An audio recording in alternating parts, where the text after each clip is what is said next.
ദൈവനാമത്തിന് മഹത്വമുണ്ടാകട്ടെ. യിരെമ്യാ പ്രവാചകന്റെ പുസ്തകം 7-ാം അധ്യായം 29 മുതൽ 34 വരെയുള്ള വാക്യങ്ങളാണ് നമ്മൾ ഇന്ന് നോക്കുന്നത്. 29-ാമത്തെ വാക്യത്തിൽ, നിന്റെ തലമുടി കത്തിരിച്ച് എറിഞ്ഞു കളക, മൊട്ടക്കുന്നിന്മേൽ കയറി വിലാപം കഴിക്ക, യഹോവ തൻ്റെ ക്രോധത്തിൻ്റെ സന്തതിയെ ഉപേക്ഷിച്ച് തള്ളിക്കളഞ്ഞിരിക്കുന്നു.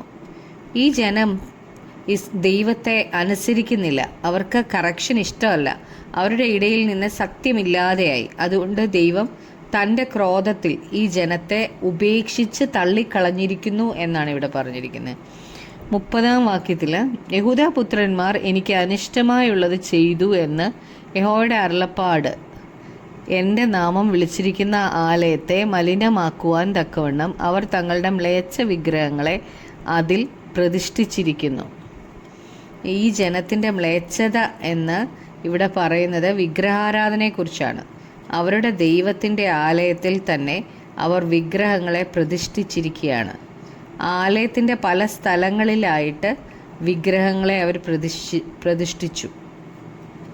31-ാം വാക്യത്തിൽ, തങ്ങളുടെ പുത്രന്മാരെയും പുത്രിമാരെയും അഗ്നിയിലിട്ട് ദഹിപ്പിക്കേണ്ടതിന് അവർ ബെൻ ഹിന്നോം താഴ്വരയിലുള്ള തോഫെത്തിലെ പൂജാഗിരികളെ പണിതിരിക്കുന്നു. അത് ഞാൻ കൽപ്പിച്ചതല്ല, എൻ്റെ മനസ്സിൽ തോന്നിയതുമല്ല. തോഫെത്ത് എന്ന സ്ഥലത്ത് അവർ അവരുടെ പുത്രന്മാരെയും പുത്രിമാരെയും അഗ്നിയിൽ ഇട്ട് ദഹിപ്പിക്കുക.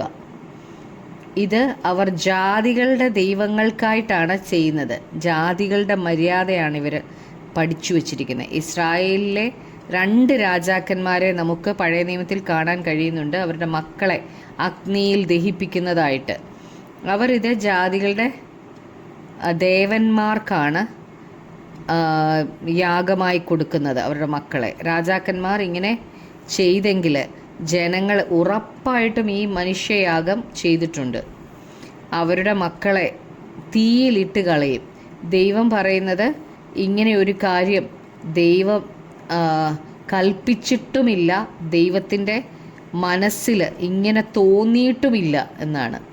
അബ്രഹാമിനെ ദൈവം പരീക്ഷിച്ചിട്ട് അബ്രഹാമിനോട് ദൈവം തൻ്റെ ഏകജാതനായ മകൻ ഇസഹാക്കിനെ യാഗം കഴിക്കാൻ പറഞ്ഞെങ്കിലും അബ്രഹാം ദൈവത്തെ അനുസരിക്കാൻ തയ്യാറായതുകൊണ്ട് ദൈവം അത് തടുത്തു.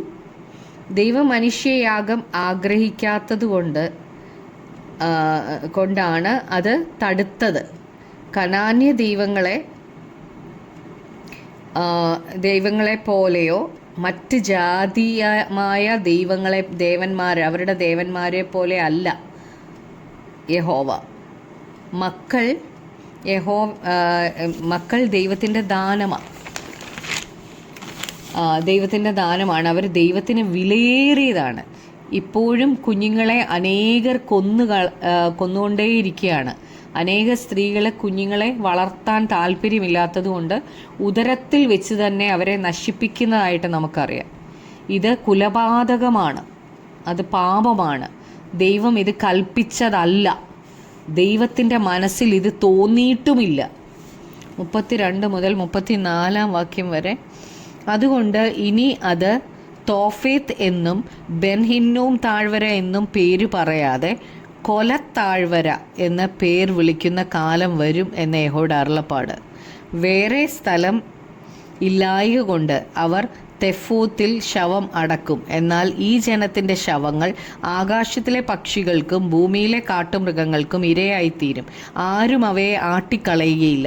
അന്ന് ഞാൻ യഹൂദ പട്ടണങ്ങളിൽ നിന്ന് യെരൂശലേം വീഥികളിൽ നിന്നും ആനന്ദഘോഷവും സന്തോഷധ്വനിയും മണവാളൻ്റെ സ്വരവും മണവാട്ടിയുടെ സ്വരവും നീക്കിക്കളയും. ദേശമൊക്കെ ശൂന്യമായി കിടക്കും.